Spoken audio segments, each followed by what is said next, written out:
Good morning. আশা করি তোমরা সবাই ভালো আছো।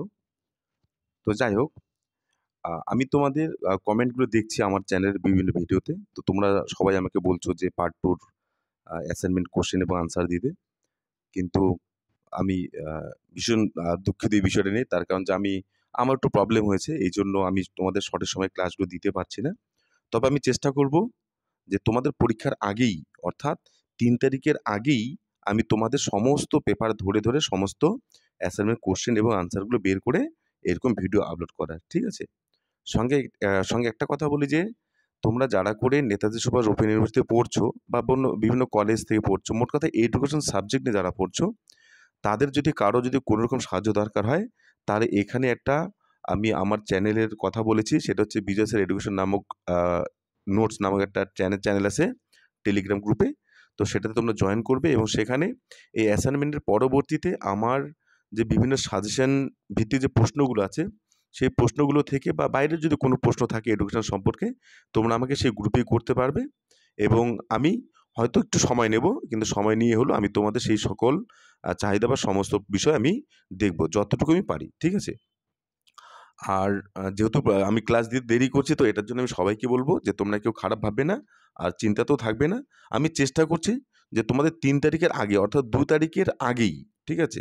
হ্যাঁ, মানে ২ তারিখ পর্যন্ত আরকি, ২ তারিখ মিলে আমি সমস্ত প্রশ্ন তোমাদের দিয়ে দেব। ঠিক আছে? মানে চেষ্টা করব আপ্রাণ। ঠিক আছে? তো যাই হোক, তাহলে আজকের এই ক্লাসটি মূলত MA part 2 Netaji Subhash open ইউনিভার্সিটিতে যারা করছো তাদের জন্য, ওদের পেপার 5 যে প্রশ্নগুলো আসবে সেগুলো হচ্ছে এগুলো, হ্যাঁ? তো ১ম যেটা প্রশ্ন, প্রতিফলিত দৃশ্য প্রকরণ অর্থাৎ প্রজেক্টেড ভিজুয়াল এইড একটি উদাহরণ। মানে এর একটু উপাদানের বা আ এর একটু উদাহরণ। তো সেখানে মাথায় যখন প্রজেক্টিভ কথাটা আসবে, তো সেখানে অবশ্যই অডিও, ভিজুয়াল, মাল্টিমিডিয়া এরকম বিষয়গুলো থাকবে, হ্যাঁ? তাহলে যেটা কিনা আমাদের ভিডিওটা, এইটা হচ্ছে তার প্রাসঙ্গিকটা উত্তর। ঠিক আছে? তাহলে ১ এর গ নম্বর, এটা তোমাদের উত্তর। এরপর হচ্ছে কি, কোনটি পাঠ্যক্রমের উপাদান নয়? তাহলে পাঠ্যক্রমের উদ্দেশ্য, মূল্যায়ন, বিষয়বস্তু এগুলো তো অবশ্যই পাঠ্যক্রম। তাহলে নকশাটা এর উপাদান নয়। ঠিক আছে? এরপর হচ্ছে কম্পিউটার অ্যাসিস্টেন্ট ইনস্ট্রাকশন অর্থাৎ কাই আমরা যাকে বলি, অর্থাৎ কোথাও কিন্তু ক্যালও থাকতে পারে, হ্যাঁ? তাহলে কোন নীতির উপর প্রতিষ্ঠিত? তাহলে এখানে মাথায় রাখবে অপারেন্ট কন্ডিশন, অর্থাৎ বিএফ স্কিনারের যে অপারেন্ট কন্ডিশনিং লার্নিং থিওরি আছে, সেখান থেকে কিন্তু এটা আ প্রতিষ্ঠিত হয়েছে। কেননা বিএফ স্কিনার নিজেও কিন্তু লিনিয়ার প্রোগ্রাম যে আছে সেটা কিন্তু প্রতিষ্ঠাতা করেছে। ঠিক আছে?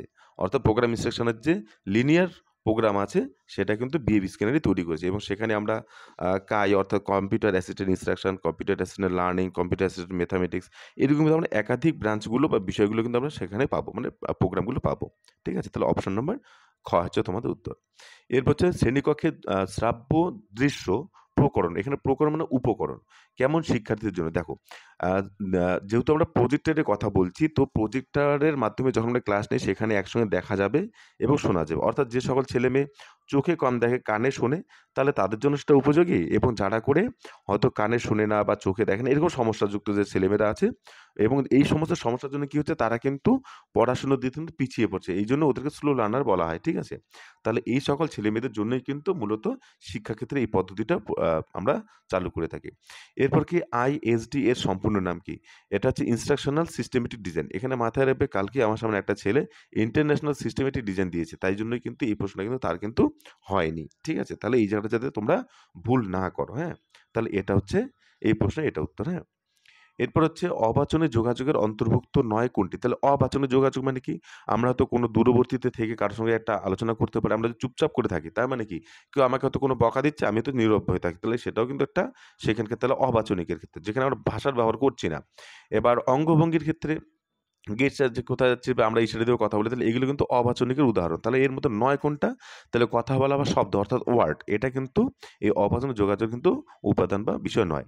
তবে ফল লাভের সূত্র আ এর কথা কোন শিখন তত্ত্বে বলা হয়েছে? তাহলে ফল লাভের সূত্র দেখো। তাহলে আমরা ৫ টি টোটাল ৮ টি সূত্র পাই। ৩ টে মুখ্য এবং গৌণ সূত্র, ঠিক আছে? তাহলে মুখ্য সূত্র ৩ টি এবং গৌণ সূত্র হচ্ছে টোটাল ৮ টি, হ্যাঁ? তাহলে এটা হচ্ছে আমরা ইএল থর্নডাইকের যে শিখন তত্ত্ব আছে সেখানে কিন্তু পাই। ঠিক আছে? তাহলে এটার উত্তর হচ্ছে গ নম্বর। এরপর হচ্ছে আইএসডি এর ২ টি গুরুত্বপূর্ণ উপকরণ। তাহলে দেখো, এই যে এই বিষয়টা যে আছে এটা কিন্তু আমি অনেকভাবে দেখেছি এই বিষয়টা, কিন্তু আ মানে আমি সবার শেষে এই উত্তরটাতে আমি পৌঁছেছি যে এটাই হবে। তারপর যেমন ET1, ET2 তাহলে এটাই তো হার্ডওয়্যার সফটওয়্যার, তাহলে এই দুটো তো হচ্ছেই না। এবং ইন্টারেক্টিভ এবং রিসাইক্লিং এবং ফিডব্যাক, তাহলে ফিডব্যাক যে আছে ফিডব্যাকটা আমরা ইভ্যালুয়েশনের আগে দেখতে পাচ্ছি। এবার হয় ওটা হবে নাহলে এটা হবে, কিন্তু রিসাইক্লিং ওখানে বলেছে, তাহলে তো দুটো অর্থ বরংটা একই রকম হচ্ছে। রিসাইক্লিং মানে ফিডব্যাকের মতোই, তাই না? তো সেই ক্ষেত্রে কিন্তু আমি কিন্তু ভাবছি যে তোমাদের উত্তরটাই খ নম্বরটাই হবে। এরপর নিম্নের কোনটি শিক্ষার প্রযুক্তিবিজ্ঞানের উদ্দেশ্য ও প্রভাব ব্যাখ্যা করে? তাই দেখো, শিক্ষার প্রযুক্তিবিদ্যার উদ্দেশ্য হচ্ছে কাম্য শিখন সামর্থ্যের সর্বোত্তম বিকাশ সাধন করে, এটা তো ঠিক। তারপর কিন্তু শিক্ষার প্রযুক্তিবিদ্যার বহুধা মাধ্যম ব্যবহার শিক্ষার্থীদের বৈচিত্র্য বিবেচনা করে আহ, বিষয় পরিবেশন করা, দেখো এটাও ঠিক, ঠিক আছে। কিন্তু এরপরও আমি ভাবছি যে যেহেতু আমরা শিক্ষার্থীকে নিয়ে বেশি করে গুরুত্ব দিই কি না, তাহলে সেক্ষেত্রে কিন্তু অপশন নম্বর কটা হচ্ছে তোমাদের উত্তর, ঠিক আছে। এরপর শিক্ষার প্রযুক্তিবিদ্যার দুটি উপাদান, তাহলে এটা আমরা একটু আগে দিলাম হার্ডওয়্যার সফটওয়্যার। এখানে মূলত 5টি উপাদান আমরা দেখতে পাই, হার্ডওয়্যার সফটওয়্যার, তারপর হচ্ছে প্ল্যানিং, তারপর হচ্ছে সিস্টেমেটিক, তারপর হচ্ছে ফাইন্যান্স, ঠিক আছে। তাহলে 4টা আমরা পাই। তো এখানে যে দুটো উল্লেখ করে দেওয়া আছে তাহলে এটা হচ্ছে এর উত্তর, হার্ডওয়্যার সফটওয়্যার। এরপর যে বিষয় কেন্দ্রিক এটিকে নকশা নাকি, যাই হোক, যার চারিদিকে আবর্তিত থাকে, তাহলে এখানে বিষয়কেন্দ্রিক নকশা, ঠিক আছে, এটা অ্যাকচুয়ালি নকশা হতো, ডিজাইন হতো, হ্যাঁ। তাহলে এটা মূলত যেহেতু বিষয়ের কথা বলছে তাহলে অবশ্যই সেটা কন্টেন্ট বা বিষয় বা সাবজেক্ট ভিত্তিক হবে, ঠিক আছে এটা। তাহলে এটা কিন্তু নিকশা নয়, নকশা, হ্যাঁ। এরপর ব্যক্তিগত বৈষম্যের প্রকারভেদ হলো, এবার আমরা ব্যক্তিগত বৈষম্য অর্থাৎ একজন ব্যক্তি মানুষ অপর একজন ব্যক্তি থেকে আলাদা, কোন দিক থেকে হতে পারে? তারা ইমোশনের দিক থেকে আলাদা হয়, মানুষের চিন্তাভাবনার দিকে আলাদা হয়, আর দৈহিক গঠনের দিক থেকে আলাদা হয়। তাহলে এগুলো সবগুলি, এই জন্য সবকটি হচ্ছে এই প্রশ্নটির উত্তর। তাহলে পাঠ্যক্রম প্রস্তুতিতে যে শক্তি প্রভাব বিস্তার করে, তাহলে পাঠ্যক্রম প্রস্তুতি যখন আমরা করব, তাহলে পাঠ্যক্রম যখন আমরা তৈরি করি সেখানে কী দেখি? আমরা প্রথমে মূল্যায়ন তো দেখি না, পাঠ্যক্রম নকশা কীরকম সেটাও দেখি না, বা দেখলেও সবার আগে আমরা এটা ভাবো কাদের জন্য পাঠ্যক্রম তৈরি করছি, সেটা হচ্ছে কি 3-4 এর বাচ্চার জন্য, 8 এর বাচ্চার জন্য, 10 এর বাচ্চার জন্য, কলেজ লেভেলের জন্য। তাহলে কি হচ্ছে, আমরা কিন্তু আগে দেখব কোন লেভেলের ছেলেমেয়ে, এবং লেভেল মানে সেটা কিন্তু আমরা বুঝবো তার মানসিক সামর্থ্য কী, তার ভাষাগত অবস্থান কোথায়, বুদ্ধির ক্ষমতা কীরকম, এইরকম বিষয়গুলো, সামাজিকতা বোধ কীরকম, এইরকম বিষয়গুলো, হ্যাঁ। তাহলে সেক্ষেত্রে কিন্তু পাঠ্যক্রমের ভিত্তি, এটাই কিন্তু তোমাদের উত্তর, ঠিক আছে। এরপর শিক্ষা প্রযুক্তিবিদ্যার উদ্দেশ্য হলো, এবার এই প্রশ্নটা একটু ভালো করে তোমরা বোঝো। এখানে অ্যাকচুয়ালি আমি একটু কনফিউজড আছি, কেননা এখানে শিক্ষা ইনপুট, প্রক্রিয়া এবং আউটপুট এটা নিয়েও কিন্তু শিক্ষার প্রযুক্তিবিদ্যা কাজ করে। তারপর শিক্ষিত চাহিদা এবং প্রত্যাশা অর্থাৎ অ্যাসপিরেশন, নিডস এবং অ্যাসপিরেশনস অফ চিলড্রেন, এটা কিন্তু আইডেন্টিফাই করার পরেই কিন্তু আমরা সেটা কিন্তু করি। অর্থাৎ যেমন যদি আমরা এখানে প্রোগ্রামিংগুলোর কথা বলি, যেমন কম্পিউটার অ্যাসিস্ট্যান্ট ইনস্ট্রাকশন বা লার্নিং, এরকম বিষয়গুলো, ম্যাথামেটিক্স এরকম, তাহলে সেগুলো আমরা কেন করবো? সেগুলো তাদের চাহিদার উপর ভিত্তি করে করবো, তাই না?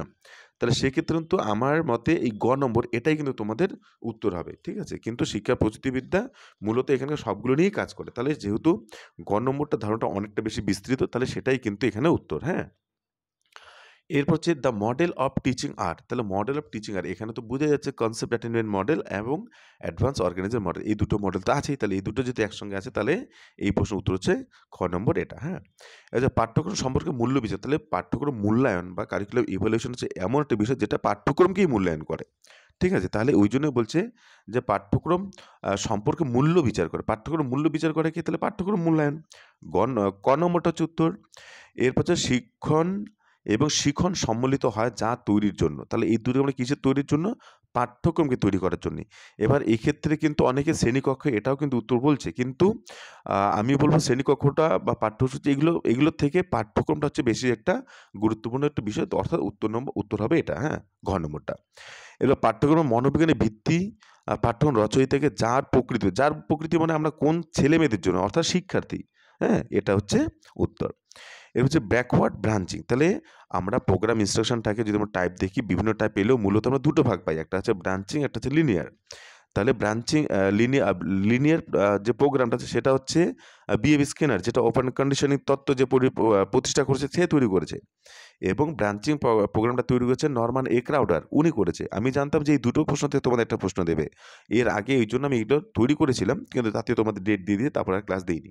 তো যাই হোক, এবার এই ব্রাঞ্চিং প্রোগ্রামের দুটো ভাগ, একটা হচ্ছে ফরওয়ার্ড ব্রাঞ্চিং, একটা হচ্ছে ব্যাকওয়ার্ড ব্রাঞ্চিং, ঠিক আছে। তাহলে ব্যাকওয়ার্ড ব্রাঞ্চিংটা ব্রাঞ্চিং প্রোগ্রামের উদাহরণ, ঠিক আছে। তো যাই হোক, এবার কথা হচ্ছে স্যার ১৯টা বললেন আরেকটা মানে কি সত্যি কথা কি যে ওটা আরেকটা কোন প্রশ্ন আমি স্ক্রিনশট নিতে ভুলে গেছি আমি নিজেও জানি না। ঠিক আছে? তাই আমি তোমাদেরকে বলব যে এই কটাই তোমাদের এই পেপারে আসবে আশা করি। হ্যাঁ? কারো চেঞ্জ হবে না। আর প্রশ্নগুলো আমাকে নিজে বানিয়ে দেওয়ার মূল উদ্দেশ্য হচ্ছে অপশন তো সবার ক্ষেত্রে এক থাকছে না। এরটা বিতে, বিটটা এতে এরকম চেঞ্জ হয়ে যাচ্ছে। হ্যাঁ? মানে হয়েছে আমি যা দেখলাম। তাহলে এইজন্যই তোমাদেরগুলো আমি নিজে সাজিয়ে দিয়েছি উত্তরগুলো ধরে। নাহলে তোমরা গুলিয়ে ফেলবে ABCD করে দিলে। ভুল হবে ওটাতে, হ্যাঁ?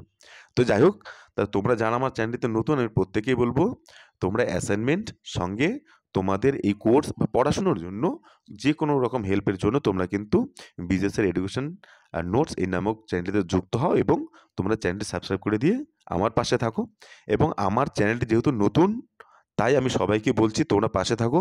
তোমাদের আমি যতটুকু পারি আমি কিন্তু তোমাদের হেল্প করব। ওকে? ধন্যবাদ সবাইকে।